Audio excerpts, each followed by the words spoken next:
اور پاکستان کی آزادی کی خاطر جدوجہد کر رہا ہے، وہ اپنی ذات کی خاطر نہیں کر رہا ہے۔ اس لحاظ سے وہ واقعی اس کی جو ہمت ہے، اس کی جو قربانیاں ہیں، وہ قابل ستائش ہیں۔ لیکن اب ہم نے یہ دیکھنا ہے کہ یہ جو ان پر اتنے سارے جو مقدمات دائر کیے گئے ہیں، ان کے جو اب ان کا جو ریمانڈ ہے وہ 2 اکتوبر تک جوڈیشل ریمانڈ سائفر کیس میں کیا گیا ہے۔ یہ مطلب کہ بالکل ہی ایک عجیب و غریب قسم کی سچویشن ہے کہ اس میں کوئی یعنی جواز ہی نہیں پیدا ہوتا ان کو جیل میں رکھنے کا۔ لیکن یہ کہ اس قسم کے جو حربے استعمال کر رہے ہیں، وہ ان کو بیسیکلی اذیت دینے کے لیے، ان پر پریشر ڈالنے کے لیے، ان کو کمپرومائز کی طرف لے جانے کے لیے۔ لیکن مجھے جتنا میں نے دیکھا ہے، سنا ہے، دیکھا ہے، پڑھا ہے، مجھے نہیں لگتا کہ عمران خان کبھی بھی کمپرومائز کرے گا پرنسپلز پہ، اور ان کا موقف بالکل سیدھا سادہ ہے۔ وہ کہتے ہیں جی الیکشن کراؤ، صاف اور شفاف الیکشن کراؤ، اور یہ عوام فیصلہ کریں گے، کیونکہ یہ عوام کا آئینی حق ہے، اور وہ پھر فیصلہ کریں گے کہ اس ملک پر حکمرانی کون کرے گا۔ اچھا سر، یہ تو بات بالکل آپ نے صحیح کی۔ آپ نے جو مائنڈ آلٹرنگ ڈرگز کی بات کی عمران ریاض خان کی، کیا یہ پاسبل ہے کہ عمران کو بھی یہ کھانے میں کسی طریقے سے مائنڈ آلٹرنگ ڈرگز دے رہے ہوں؟ اس سے بالکل جو ہے نا ہم اس کو ایکسکلوڈ نہیں کر سکتے، کیونکہ یہ لوگ جو ہیں کسی حد تک بھی جا سکتے ہیں، اور یہ کہ یہ تو گھٹیا سے گھٹیا حرکت بھی کر سکتے ہیں۔ تو اس لیے اس کا خدشہ ڈیفینیٹلی ہے، اللہ نہ کرے، لیکن یہ کہ اس کو ہم خارج از امکان نہیں قرار دے سکتے۔ تو اللہ خیر کرے، ہم دعائی کر سکتے ہیں۔ سر آگے چلتے ہیں۔ عمران نے بالکل صاف اعلان کر دیا اپنے لائرز کے ساتھ میٹنگ میں کہ جی آپ لوگوں نے یہ میرے ساتھ کوئی کسی قسم کی ڈیل نہیں ہے، بلکہ ان کا ہے کہ الیکشن جو ہے یہ غلامی کے خلاف ایک ریفرینڈم ہے۔ یہ بہت بڑا بیان ہے، اس لیے کہ بہت زیادہ یہ ایک بات شروع ہو گئی تھی کہ جی وہ ڈیل ہو رہی ہے، کچھ ایسا ہو رہا ہے۔ محمد علی درانی نے چھلانگیں ماری، اور عجیب قسم کی اب آج بات کر دی کہ کوئی غدار نہیں۔ اب بھائی اگر غدار نہیں ہے سر، تو مجھے بتائیں امریکہ کے ساتھ کس نے بیچا پاکستان کو حکومت نکالنے کے لیے؟ چائنا کو سی پیک سے کون نکال رہا ہے امریکہ کے ساتھ بات چیت کرنے کے لیے؟ یہ بہت امپورٹنٹ چیزیں ہیں سر۔ تو یہ دو بڑے کنٹراسٹنگ ایک نیریٹیوز آ رہے ہیں۔ عمران کہہ رہا ہے، جس طرح لطیف کھوسا کہتا ہے کہ وہ ڈٹا ہوا ہے، میں نے ایسا انسان آج تک نہیں دیکھا۔ دوسری طرف یہ شاہد خاقان عباسی اور یہ کمپنی جو ہے مفتاح اسماعیل اور مشاہد حسین، یہ اب ڈڈو نکل آئے ہیں اور کہہ رہے ہیں کہ جی ایک نئی سیاسی پارٹی۔ اس کے متعلق آپ کی کیا رائے؟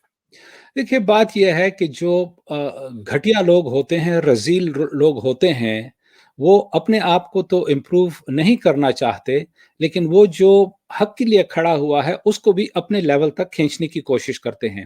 اور یہی یہ جو نیریٹو پاکستان میں ڈیولپ ہو رہا ہے کہ جناب عمران خان کے ساتھ کوئی ڈیل ہو رہی ہے، فلانے صاحب عمران سے ملنے گئے، فلانے ملنے گئے وغیرہ، یہ دراصل لوگوں کو بیوقوف بنانے کے حربے ہیں۔ لوگوں کو یہ باور کرایا جا رہا ہے کہ کچھ پیش و رفت ہو رہی ہے، اور یہ کہ کچھ مفاہمت ہو جائے گی، کیونکہ عوام میں جو غصہ ہے اس نظام کے خلاف، اور یہ جو فوج کے خلاف اور جرنیلوں کے خلاف جنہوں نے جس قسم کی حرکتیں اب تک کی ہوئی ہیں، پاکستان کو تباہ و برباد کر دیا ہے پچھلے 17-18 مہینوں میں، اور امریکہ کے ہاتھوں امریکہ کی بالکل غلامی میں دوبارہ ڈال دیا ہے، تو اس غصے کو کم کرنے کے لیے اس قسم کے یہ شوشے چھوڑے جا رہے ہیں۔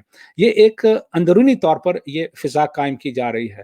میں سمجھتا ہوں شاید اس میں ایک بیرونی پہلو بھی ہو، 2-3 وجوہات کی بنا پر۔ مثلا ایک یہ کہ اس میں ورلڈ بینک نے بھی اسٹیٹمنٹ دی ہے، آئی ایم ایف نے بھی الیکشنز کے حوالے سے بات کی ہے، اور وہ نیکسٹ جو انسٹالمنٹ اس کی آنی ہے تو اس پر بھی انہوں نے وہ کیا ہے کہ اس کا جو ہے سد باب ہونا چاہیے۔ تو اس لحاظ سے ایک وہ انٹرنیشنل لیول پر بھی ایک وہ تیار کر رہے ہیں کہ کچھ ہم اس معاملے میں کام کر رہے ہیں، اور اس میں ہم کچھ پیش رفت کریں گے تاکہ ان کو بھی پیسیفائی کیا جا سکے. ایک اور جو میں نے خبر سنی ہے، معلوم نہیں کہ یہ حقیقت ہے یا نہیں، کہ لیکن یہ کہ ہو سکتا ہے عاصم منیر جو ہے اگلے 1-2 دنوں میں واشنگٹن جا رہا ہو، تو اس سے پہلے بھی وہ ایک ایسا انوائرمنٹ کریٹ کرنا چاہتے ہیں کہ جناب ہم اب پیش قدمی کر رہے ہیں، الیکشنز ہونے والے ہیں، حالات کو ہم کنٹرول کر رہے ہیں وغیرہ وغیرہ. یہ ایک اور بیانیہ جو ہے ڈیولپ ہو رہا ہے. لیکن یہ کہ چاہے عاصم منیر اگلے 2-3 دنوں میں واشنگٹن جائے یا نہ جائے، لیکن کم از کم ورلڈ بینک اور IMF کو پیسیفائی کرنے کے لیے انہوں نے یہ جو حالات سنوارنے کا کوئی کمپرومائز، کوئی اگریمنٹ وغیرہ کا یہ شوشہ اندرونی طور پر انہوں نے چھوڑا ہوا ہے. ٹھیک. اچھا سر، ایک بالکل صحیح ہے، بہت پلازیبل لگتی ہے آپ کی یہ بات. ایک بات جو عمران کے اوپر پریشر ڈالنے کے بہت طریقے تھے. ایک تھا کہ بشرا بیگم جو ان کی اہلیہ ہیں ان کے خلاف کیس، وہ توشہ خانہ کیس میں ملک ریاض کے فراڈ کا کیس جو ہے اس کے اندر ان کو کرنا. ان کی بھی اب وہ ہیئرنگ ری فکس ہو گئی ہے 16 اکتوبر تک. لیکن ان کے خلاف ایک اور پریشر اب ڈالا جا رہا ہے. ان کے جو سابق جو فارمر ہسبینڈ تھے ان کو اریسٹ کر لیا گیا. وہ جا رہے تھے دبئی، ان کی نواسی پیدا ہوئی ہے اور اس کی ان کو دیکھنے کے لیے. وہ کوئی بھاگ بھوگ نہیں رہا تھا. بیٹا ان کا دبئی میں ہے. تو اس کیس کے چلان میں جب میں نے دیکھا تو عطا یہ خاور مانے کا اور اس کے دونوں بیٹوں کا نام لکھا ہے. اور اب یہ پریشر بشرا بیگم پہ ان کے جو بیٹے ہیں ان کے تھرو ڈالا جا رہا ہے. خاور مانیکا کے تھرو نہیں، بیٹوں کے تھرو ڈالا جا رہا ہے. تو ایک یہ نئی انہوں نے اب یہ ایک شروع کر دی ہے کسی طریقے سے بشرا بیگم پر پریشر ڈالیں اور اس سے پھر عمران پر پریشر ڈالیں. کیا خیال ہے آپ کا سر اس کے متعلق؟ بالکل یہ عین ممکن ہے، کیونکہ ہوتا یوں ہے کہ یہ لوگ ہر قسم کے یہ بھونڈی حرکتیں استعمال کر رہے ہیں کہ کسی طریقے سے عمران خان پر پریشر ڈالا جائے. اور ظاہر ہے کہ اگر وہ بشرا بیوی پر پریشر ڈالنے کی کوشش کر رہے ہیں تو وہ سمجھتے ہیں کہ وہ ہو سکتا ہے کہ وہ اس پریشر میں آ جائے اور وہ پھر عمران خان پر پریشر ڈالیں. کیونکہ ایک اور بھی تو انہوں نے عمران خان پر وہ شوشہ چھڑا ہوا تھا، ایک کسی ٹکے کے مولوی کو لا کر کے جی بشرا بی بی نے تو اپنی عدت بھی نہیں پوری کی تھی اور ان کا نکاح اس سے پہلے ہو گیا تھا. اس قسم کی یہ جو گھٹیا حرکتیں یہ لوگ کر رہے ہیں، یہ ان کی ذہنیت کو ایکچولی ظاہر کرتا ہے، بجائے اس کے کہ کوئی اور اس میں کوئی ایسی بات ہو. کیونکہ ہم نے دیکھا ابھی تک جتنے بھی واقعات ہوئے ہیں، جتنے بھی انہوں نے عمران خان پر مقدمات چلائے ہیں، جو بھی الزامات لگائے ہیں، سبھی بے بنیاد، سبھی جھوٹ پر مبنی. اور بیسیکلی مقصد ہی ان کا یہ ہے کہ ان پر کسی نہ کسی طریقے سے پریشر ڈالا جائے تاکہ وہ کمپرومائز کریں. اور یہ جو خاور مانیکا اور ان کے جو بشرا بی بی کے جو بیٹے ہیں، ان کو بھی اب اس میں ملوث کر کے وہ اس ڈائریکشن سے پریشر ڈالنے کی کوشش کر رہے ہیں. تو یہ ایک سائیکولوجیکل وارفیئر ہے یہ جو لڑ رہے ہیں. اور اللہ کرے کہ یہ ان کو اس میں شکست ہو جیسے باقی اس میں ہوا ہے، اور یہ کہ بشرا بی بی بھی اسی قدر ثابت قدم رہے جس طریقے سے عمران خان ثابت قدم رہ رہے ہیں.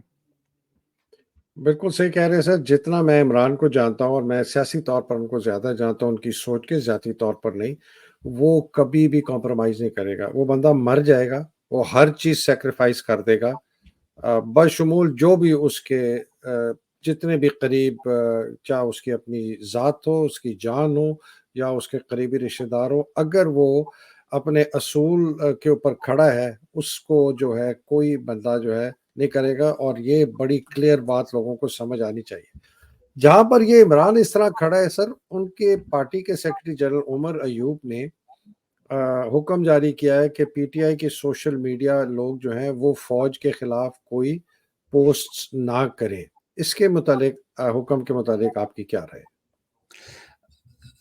دیکھیے بات یہ ہے کہ انفارچونیٹلی پی ٹی آئی کے اندر بھی ایسے لوگ موجود ہیں جو کہ ایک تو یہ کہ وہ اس قسم کا اصولی موقف نہیں رکھتے، اور دوسری بات یہ ہے کہ وہ بھی کسی نہ کسی لیول پہ کمپرومائز ہو چکے ہیں.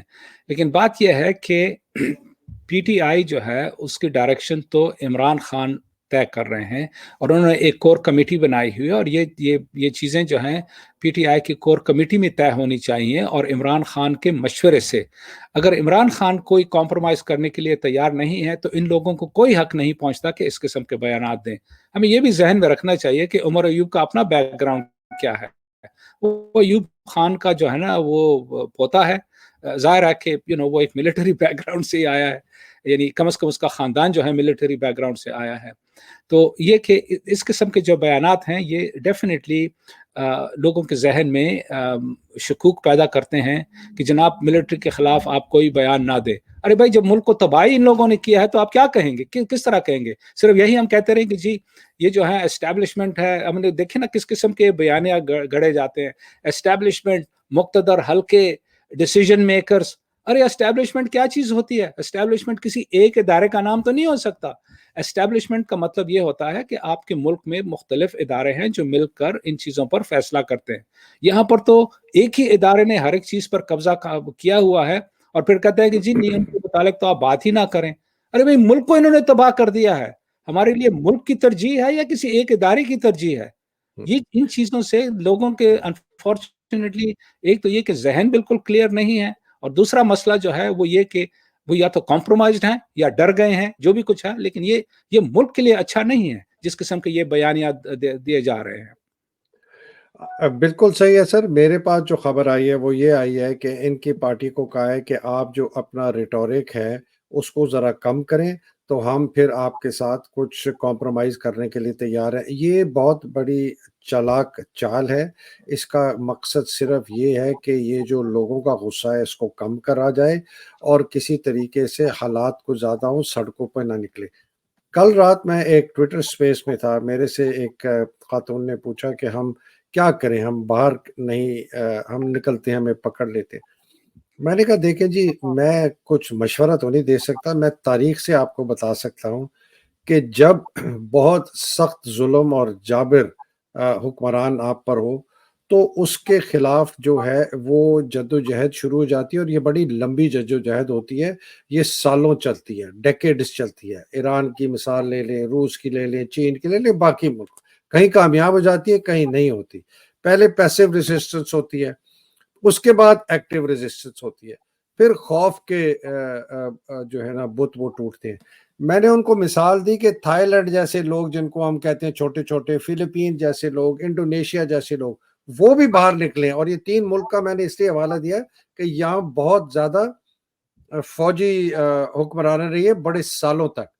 تو اگر آپ چاہتے ہیں کہ ہزاروں سال کی غلامی اور بے شرمی بے غیرتی جو ہمارے اس ویسٹرن خطے میں ہے, اس سب کانٹیننٹ کے, یہ اوور نائٹ ہو جائے گی, لیکن تبدیلی ضرور آئی ہے. ہم نے پچھلے 18 مہینے میں دیکھا کہ لوگوں کے خوف کے بت ٹوٹے ہیں. اب یہ آگے مینیفیسٹ کرتی ہے ایکٹیو ریزسٹنس میں یا نہیں, یہ مجھے نہیں پتا. تاریخ بتاتی ہے کہ اگر آپ نے اس کو توڑنا ہے تو آپ کو سوائے ایکٹیو ریزسٹنس کے باہر نکل کے اور سیکریفائس کرنے کے بغیر آپ کامیاب نہیں ہوں گے. دیکھیں نا, جب تک قربانیاں نہیں دیں گے لوگ تو انفارچونیٹلی تبدیلی بالکل نہیں آئے گی, کیونکہ جو لوگ اس پورے ملک پر قابض ہیں وہ تو عیش کر رہے ہیں, اور وہ چاہتے بھی یہی ہیں کہ لوگوں کو ڈرائیں, لوگوں کو دھمکائیں اور ایک ایسی فضا قائم کریں جس کے تحت لوگ ڈر جائیں اور دبک کر رہ جائیں. تو اس لحاظ سے پھر تو کسی خیر کی ہمیں توقع نہیں رکھنی چاہیے. اس لیے لوگوں کے لیے نہایت ضروری ہے کہ پہلے تو اپنے ذہنوں کو اس غلامانہ ذہنیت سے پاک کریں کہ جی وہ کچھ نہیں کر سکتے, کیونکہ اگر وہ نکل کر آئیں گے ان کو پکڑ لیں گے. ٹھیک ہے, پکڑ لیں. دیکھیے نا بیچارے کتنے سارے ہزاروں لوگ تو بیچارے جیلوں میں پڑے ہوئے ہیں. عمران خان خود جیل میں پڑا ہوا ہے اور وہ کیا اذیتیں برداشت کر رہا ہے. یعنی لوگوں کو اس بات کی سمجھ نہیں آتی کہ ایک بندہ جو ہے عوام کی خاطر یہ سب اذیتیں جھیل رہا ہے. اگر وہ چاہتا تو کمپرومائز کرتا, وہ چاہتا تو پاکستان آتا ہی نہ, انگلینڈ میں ہی رہتا, عیش کی زندگی بسر کر رہا تھا.